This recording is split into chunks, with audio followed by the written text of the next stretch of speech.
on a le grand bonheur de recevoir un monument du cinéma et du théâtre français, un acteur dont la voix chaude et grave a bercé nos écrans, nos scènes et même nos ondes radiophoniques. Il s'agit d'André Dussolier, 3 fois césarisé, récompensé d'un Molière en 2015. Il est bien plus qu'un comédien, c'est un conteur d'histoire, un passeur de mémoire et aussi un artisan des mots. Quelques films marquants de votre parcours et de votre filmographie, André Dussolier, 3 hommes et un couffin, Un cœur en hiver, Mélo, on connaît la chanson. Sur les planches, je le disais. Alors aujourd'hui, vous êtes à l'affiche prochainement en 2026 de ce film que vous avez présenté ici à Liège, Chers parents, et notamment un rôle de père aux côtés de votre épouse Miu Miu. Vous allez nous en reparler. C'est une comédie mordante qui sera sur les écrans le 25 février 2026. Alors vous avez traversé les époques, André Dussolier. Qu'est-ce qui vous anime encore aujourd'hui ? Venir ici à Liège avec cette nouvelle aventure radiophonique et le plaisir justement de rencontrer le public liégeois. Oui, j'étais venu il y a 2 ans. J'avais rencontré Benoît Poelvoorde, que j'aime beaucoup. Je suis d'ailleurs en train de tourner un film avec François Damiens. Donc il y a des grands talents en Belgique. Et j'étais là le matin, comme ici, là maintenant, avec Benoît. Et il me dit, tu veux prendre un café ? Je lui dis, oui, je veux bien. Alors il revient à table et il arrive avec 2 bières. J'ai dit, mais Benoît, j'ai besoin d'un café. Mais non, mais ben voilà, tu l'as ton café. Voilà, c'était donc, on reconnaît bien Benoît avec son ironie, etc. et son goût pour la bière, à laquelle je ne suis pas forcément habitué. Mais disons que le cinéma nous fait faire des rencontres et surtout nous balade d'un rôle à l'autre, d'une histoire à l'autre. Et c'est ça qui est vraiment plaisant. J'ai l'impression d'avoir, peut-être superficiellement, mais plusieurs vies que je peux jouer, partager avec mes partenaires, qu'ils soient belges ou français ou autres, et c'est un plaisir toujours renouvelé, quoi. J'ai l'impression d'être toujours dans une perpétuelle découverte. Alors, qu'est-ce qui vous a attiré vers le métier d'acteur depuis vos débuts ? Qu'est-ce qui vous a conduit vers les feux de la rampe ? Eh bien, écoutez, c'est très simple. Voilà, je vivais dans un petit village de 1000 habitants. Mes parents fonctionnaires étaient préoccupés par leur travail souvent, et moi, j'étais fils unique. J'allais à l'école. Je trouvais la vie un peu morne, un peu, comment dire, vraiment, c'était vraiment une avenue, une rue toute tracée. Il n'y avait pas vraiment de surprise, alors que la nature nous entourait, que vraiment il y avait plein de choses à découvrir. Donc je trouvais ça un peu ennuyeux. Et puis tout d'un coup, en allant au collège, un professeur de français, au lieu de nous faire apprendre Molière dans les livres, nous emmène au théâtre. J'avais 10 ans, j'étais en 6e, et là ça a été un coup de foudre, une découverte, et j'ai eu l'impression que c'est de la vraie vie où les acteurs pouvaient à la fois dire des choses très intéressantes, passionnantes, et puis vivre des émotions à découvert comme ça, sans être montrer du doigt, repris, dire des choses absolument qu'on ne disait pas à la maison. Tout ça m'a paru formidable, et en plus ce professeur de lettres de français donc nous montait des pièces. Donc j'ai vécu cette vie parallèle d'études d'un étudiant consciencieux, et puis jusqu'au bout du bout, parce que j'étais en province et que le métier de comédien professionnel on n'entendait pas vraiment parler, c'était vraiment lointain, tout ça se passait à Paris. Et puis j'ai continué à faire du théâtre depuis 10 ans jusqu'à mes 23 ans. Il y a 23 ans, j'ai franchi le pas. Au lieu d'être professeur, je me sentais aucune vocation pour ça. Je suis allé à Paris tenter l'aventure, et c'est pour la seule chose qui m'animait vraiment. Est-ce qu'il y a une récompense qui vous a particulièrement, ou un rôle qui vous ont particulièrement marqué, et pour quelle raison ? Alors, le premier rôle qui m'a marqué, mais pour lequel je n'ai pas eu de récompense, mais c'était dans Mélo, d'Alain Resnais. Et c'était une découverte à la fois du rôle, parce qu'il y avait vraiment plein de facettes dans ce rôle-là, l'émotion, la séduction, le plaisir. J'étais avec des partenaires que j'aimais beaucoup, Pierre Arditi, Sabine Azema, avec que j'ai retrouvé souvent, Fanny Ardant aussi. Et puis surtout Alain Resnais, qui était un autodidacte qui s'intéressait à tous les auteurs, et Mélo faisait partie de ces auteurs qu'on n'avait pas tellement le droit de jouer quand on était au conservatoire, parce que bon, je sais pas, il avait quelques casseroles qui traînaient derrière lui, ses contemporains n'aimaient pas beaucoup, et donc au conservatoire on nous recommandait pas de jouer du Bernstein, qui était donc l'auteur de Mélo. Et Mélo a été pour moi une découverte d'un rôle vraiment riche, et c'était la première fois, et puis surtout surtout d'un travail avec un metteur en scène qui était plus qu'un metteur en scène pour moi, qui était un homme auquel je pense avec émotion et puis qui m'a toujours accompagné jusqu'à aujourd'hui.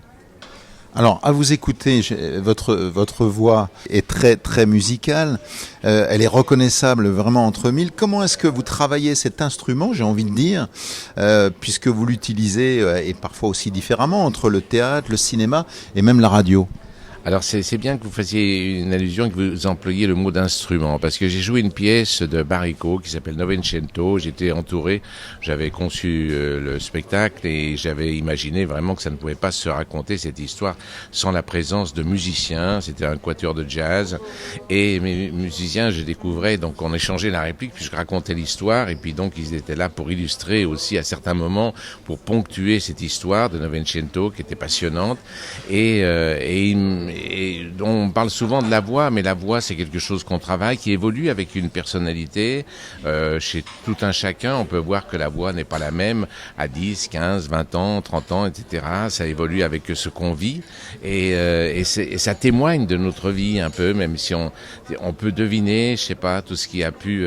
Et mes copains musiciens me disaient, mais tu sais, la voix c'est un peu comme un instrument. C'est-à-dire que toi, il n'y a pas seulement peut-être la tessiture de la voix, mais qui appartient à tout un chacun, mais il y a aussi la manière de dire les mots, de la mélodie comme ça, la manière de jouer avec les mots, de raconter, de faire des phrases. Donc c'est vrai que c'est un instrument, mais j'ai pas forcément travaillé. Peut-être que le théâtre m'a obligé à travailler, parce que quand on joue pour 700 personnes ou 800 personnes dans une salle, ou peut-être même plus, il faut se faire entendre du dernier des spectateurs là tout au fond de la salle et donner l'impression quand même que tout ça se passe dans un salon commun, que ce soit vraiment très intime. Alors à la fois il y a une sorte de travail comme ça qui se fait avec la voix, mais aussi toujours en conservant le naturel du personnage. Alors, en ce moment, on peut vous entendre à la radio, sur une radio amie et néanmoins concurrente, oui. Voilà, où vous racontez les grandes périodes de l'histoire. Et voilà, il y a une dimension de narration, vous y prenez beaucoup de plaisir. Oui, parce que Orson Welles se disait, la radio a ceci de supérieur au cinéma, c'est qu'à la radio, l'écran est plus large.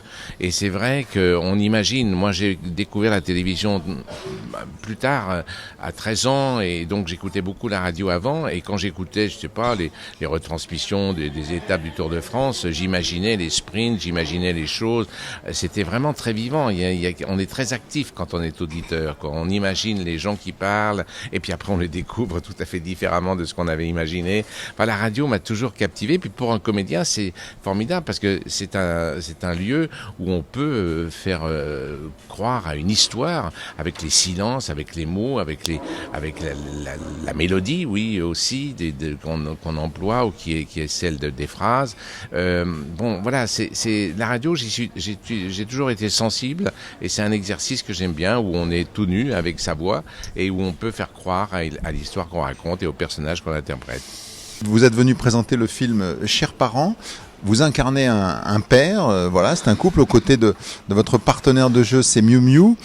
Qu'est-ce qui vous a séduit dans ce rôle et dans ce personnage ? J'aime beaucoup la comédie et quand Emmanuel Patron, l'auteur, avec sa sœur Armelle Patron de cette pièce qui a eu un énorme succès et qui l'a toujours d'ailleurs, qui continue à être représenté à Paris, mais ça fait 4 ans.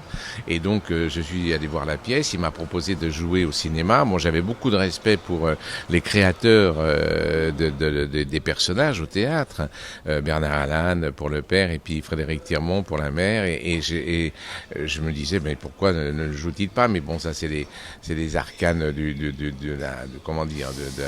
l'industrie du cinéma qui font quelquefois on hérite d'un rôle comme ça, et qui était plaisant ce rôle parce qu'il est plein d'humour, léger, s'amuse des situations et en même temps il a son mot à dire. C'est un ancien professeur aussi qui a voulu éduquer ses enfants d'une certaine façon, en les responsabilisant, leur donnant l'impression que c'était à eux de se battre et de faire les choses dans la vie pour eux-mêmes, pour leur propre compte. Et puis tout d'un coup arrive dans cette famille, c'est pas un drame, mais c'est au contraire une bonne nouvelle.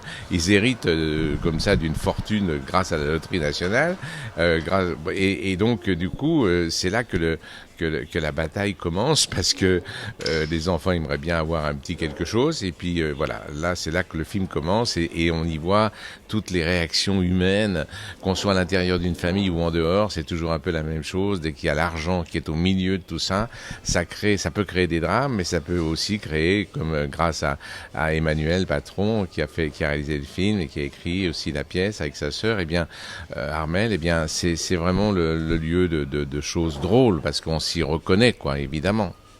Et il y a une dimension, je sais que vous y êtes sensible, de comédie italienne, voilà. Hein, et la comédie italienne avec, je pense aux grands maîtres, Dino Risi, Mario Monicelli, etc. Voilà. En effet, ça m'a fait penser à ces comédies italiennes dont vous parlez dans les années 70, où le drame était pas loin de la comédie et la comédie pas loin du drame. C'était vraiment sur une crête un peu ténue que les choses se passaient et se vivaient. On peut rire de tout. Sauf si on évite d'en pleurer, comme dirait le poète, mais voilà, c'est toujours un peu une crête très étroite sur laquelle qu'on chevauche comme ça pendant tout le film. Et ça fait voir un peu les sentiments, la vérité des sentiments humains, même à l'intérieur d'une famille très unie. Et avec tous les dégâts que ça peut commettre ou provoquer, ou les réactions un peu inattendues qui viennent de loin, où chacun règle ses comptes avec l'autre. Et c'est ça qui est très plaisant, c'est que les auteurs se sont vraiment appuyés sur la vérité de la situation et des personnages. Vous avez souvent évoqué votre amour pour la poésie. Est-ce qu'il y a un poème ou un auteur qui vous accompagne particulièrement et pour quelle raison ? Oh, il y en a beaucoup, beaucoup. En effet, j'ai fait un spectacle il n'y a pas tellement longtemps qui s'appelait Sans dessus dessous, qui est un titre que j'ai emprunté à Raymond DeVos. On lui rend hommage. J'aime bien l'absurde, j'aime bien la drôlerie. Donc dans ce spectacle, il y avait plein de textes de toutes les époques, de tous les styles. Et je peux dire que vraiment... tout d'un coup, c'était agréable de faire ce spectacle sans dessus-dessous où tous les auteurs se côtoyaient d'époques tout à fait différentes, que ce soit de Hugo, de Vos ou bien d'autres encore. Et donc, voilà, c'était quand il y a du talent, quand il y a de la qualité, je peux dire que j'aime tous les textes, les poèmes, les poésies. Je pense à un poème, par exemple, vous voyez, de Rimbaud, qui s'appelle Le Dormeur du Val, et quand on le relit, j'invite les auditeurs comme ça à le relire, c'est un sonnet, il n'est pas très long, mais c'est écrit par Rimbaud en 1890, 80, quelque chose comme ça. Mais c'était après la guerre de 70 et où il voyait un petit peu des choses dramatiques autour de lui, près de sa ville à Sedan, là-bas. Et il écrit ce poème et c'est vraiment comme un travelling avant. Alors que le cinéma a été inventé en 1895 par les Frères Lumière, et bien lui fait un peu en écrivant la scène de ce soldat qui est loin comme ça, dont il a l'impression qu'il dort dans l'herbe, et puis la caméra s'approche, enfin lui, son regard s'approche, mais c'est comme si c'était une caméra, et on voit qu'il a, à la fin, c'est le dernier vers, il a 2 trous rouges au côté droit. Et c'est vraiment étonnant de voir comment un poète comme Rimbaud peut décrire quelque chose qui annonce aussi la manière dont le cinéma va exister, va nous permettre de voir les choses de près. Enfin voilà, les arts se mélangent quelquefois et on peut, j'invite l'auditeur, c'est peut-être un peu abstrait ce que je raconte là, mais à relire le Dormeur du Val parce que vraiment c'est amusant de voir la corrélation qu'il peut y avoir entre littérature et cinéma. André Dussolier, est-ce que je peux vous demander ce mot de Victor Hugo ? Parce c'est tellement extraordinaire et tellement d'une brûlante actualité dans les temps qui sont les nôtres. Est-ce que vous pourriez justement nous l'interpréter dans cet amour de la poésie qui est la vôtre ? Braves gens, prenez garde aux choses que vous dites. Tout peut sortir d'un mot qu'en passant, vous perdîtes tout, la haine et le deuil. Et ne m'objectez pas que vos amis sont sûrs ou que vous parlez bas. Écoutez bien ceci. Tête à tête, en pantoufles, porte close, chez vous, sans un témoin qui souffle, vous dites à l'oreille au plus mystérieux de vos amis de cœur. Ou si vous aimez mieux, vous murmurez, tout seul, croyant presque vous taire dans le fond d'une cave à 30 pieds sous terre, un mot désagréable à quelque individu. Ce mot que vous croyez qu'on n'a pas entendu, que vous disiez si bas dans un lieu sourd et sombre, court, à peine lâché, part, bondit, sort de l'ombre, tenez, il est dehors. Il connaît son chemin, il marche, il a 2 pieds. un bâton à la main, de bons souliers ferrés, un passeport en règle, au besoin il prendrait les ailes comme l'aigle. Il vous échappe, il fuit, rien ne l'arrêtera. Il suit les quais, franchit la place, etc. Passe l'eau sans bateau dans la saison des crues et va tout à travers un dédale de rue, droit chez le citoyen dont vous avez parlé. Il sait le numéro, l'étage. Il a la clé. Il monte l'escalier, ouvre la porte, passe, entre, arrive et railleur regardant. L'homme en face dit, me voilà, je sors de la bouche d'un tel. Et c'est fait. Vous avez un ennemi mortel. Victor Hugo, 1856. C'est moderne, hein? Très très moderne. Merci beaucoup André Dussolier pour cet échange. On rappelle cette actualité Chers parents qui sortira en salle le 26 février 2026 et puis on rappelle aussi bien évidemment vos grandes histoires radiophoniques. Allez, on peut le dire sur RTL, radio périphérique en ce moment. C'est de quand à quand André Dussolier? C'est jusqu'à juin 2026 et plus si affinité. Je m'aperçois que les gens aiment bien découvrir des tas d'histoires qu'on croit connaître, comme ça dont on a entendu parler, mais dont on connaît pas forcément tous les détails. Et c'est toujours savoureux de découvrir aussi ces histoires du passé ou récentes, et qui nous parlent d'une actualité qu'on a découvert comme ça un peu rapidement par les informations, mais là qu'on a l'impression de scruter un peu plus en profondeur. Voilà, radio, scène, grand écran, autant d'aventures passionnantes.